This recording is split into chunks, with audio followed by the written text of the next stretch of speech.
Hello viewers, আসসালামু আলাইকুম। আপনারা কেমন আছেন? আশা করি ভালোই আছেন। 1 মিনিট ট্রিক্স চ্যানেলে আপনাকে স্বাগতম। আজকের পর্বে থাকছে ফিল্টার ফাংশনের ব্যবহার। আসুন কথা না বাড়িয়ে চলে যাচ্ছি স্ক্রিনে। এই ভিডিও দেখে আপনারা যদি উপকৃত হন, আপনারা অবশ্যই আমার চ্যানেলটি সাবস্ক্রাইব করবেন। এর পাশাপাশি বেল আইকনে ক্লিক করে রাখবেন, যাতে পরবর্তী ভিডিওর নোটিফিকেশন সবার আগে আপনার কাছে পৌঁছে যায়।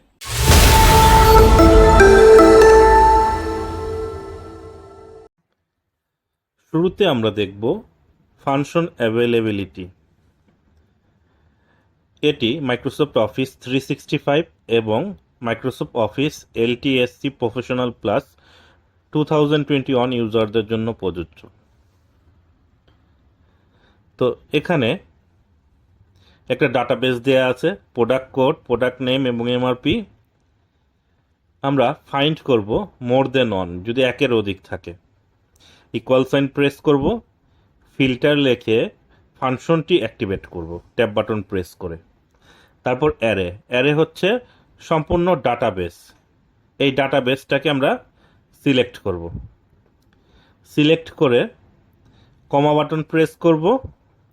তারপর আমরা এখানে যে রেঞ্জ আছে, অর্থাৎ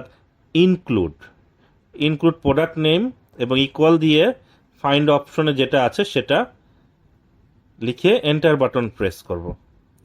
দেখুন এখানে আমাদের এই প্রোডাক্টটি একের অধিক থাকলে সেটা চলে আসবে। এখানে আমি প্রোডাক্টটা চেঞ্জ করছি, এটা ডাইনামিক্যালি পরিবর্তন হচ্ছে। তো এখন এখানে কাজু বিস্কিট, আচ্ছা এটা কাট করে নিয়ে এসেছি। আমরা কপি করে এখানে পেস্ট যদি করি, তাহলে এখানে দেখুন ডাইনামিক্যালি ফাংশনটি পরিবর্তন হচ্ছে এবং একের অধিক রেজাল্ট থাকলে এনে দিচ্ছে। এরপর আমরা শিখব ক্যালকুলেশন এরর। ফিল্টার ফাংশনে যখন আমার রেঞ্জের মধ্যে ডাটা সার্চ করতে বলা হয় এবং সেই ডাটা যদি সেই রেঞ্জের ভিতর না থাকে, তখন ক্যালকুলাস এরর দেখায়।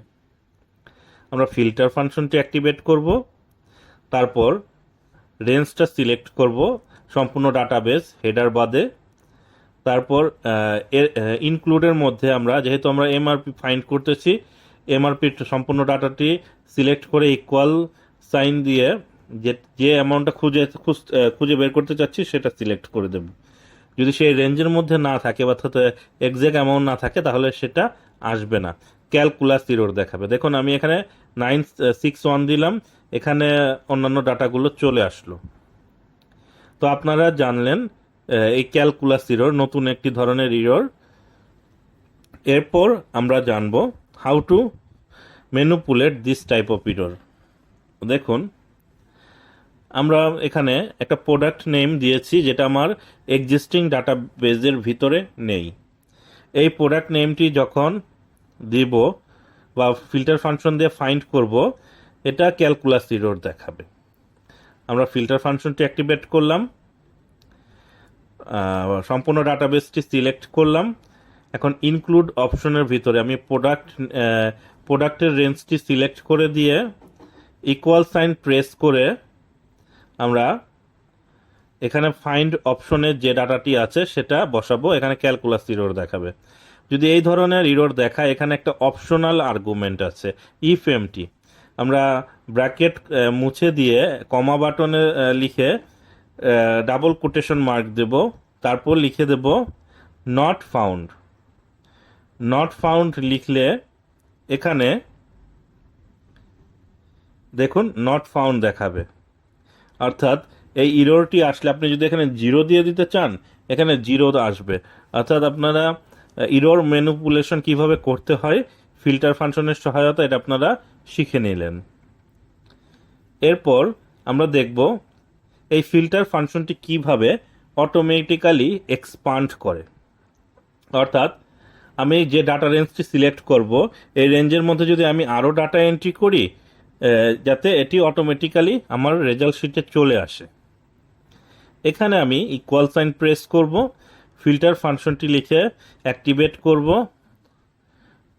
রেঞ্জটি সিলেক্ট করব, করার পর কমা বাটন দিয়ে ইনক্লুড অপশনের মধ্যে এখানে আমি অ্যামাউন্ট চাচ্ছি, এই এমআরপিটা সিলেক্ট করে দিয়ে এখানে গ্রেটার দেন 90 অর্থাৎ 90-র উপরে যে ডাটাগুলো আছে সেগুলো চাচ্ছি, সেটা এখানে রেজাল্টটা এনে দিল। এখন আমি চাচ্ছি যে এখানে আমি আরও কিছু ডাটাবেস অ্যাড করব, যেটা ডাইনামিক্যালি এখানে ডাটা অ্যাড করার সাথে সাথেই রেজাল্ট শিটে চলে আসবে। দেখুন এখানে কিন্তু কোনো ডাটা আসেনি, বা ডাবল বেটার। আমি এটা আনডু করে নিলাম। তো এর জন্য আমাকে সমস্ত ডাটাবেসটা সিলেক্ট করে কন্ট্রোল টি বাটনে প্রেস করে এটা টেবিলে কনভার্ট করে নেব। টেবিলে কনভার্ট করার পর আমার কাজ হয়ে গেল। এখন আমরা এখানে যে ডাটা এন্ট্রি করব সেই ডাটার উপর ভিত্তি করে আমাদের তথ্যগুলো অটোমেটিক্যালি আপডেট হবে আমার ফিল্টার ফাংশন ডাইনামিক্যালি। আমি এখানে দেখুন সেম ডাটা পেস্ট করে নিচ্ছি। তো এখানে দেখুন মোর দেন 90, এখানে যতবার আমি কপি পেস্ট করতেছি সেই ডাটাগুলো এখানে অটোমেটিক্যালি চলে আসতেছে টেবিলে, অর্থাৎ 900-এর উপরে আমার যে ডাটা আছে সেটা আমার এখানে চলে আসলো। আমি এখন বিলো চাচ্ছি রেজাল্ট, অর্থাৎ আমি এখানে গ্রেটার দেনের পরিবর্তে আমি যদি লেস দেন দিয়ে দেই আমার রেজাল্টটি অটোমেটিক্যালি পরিবর্তন হয়ে যাবে। আমি এখানে লেস দেন সাইনটি দিয়ে এন্টার বাটনে প্রেস করব। দেখুন 900-র নিচে যত ডাটা আছে সেটা এখানে চলে আসলো।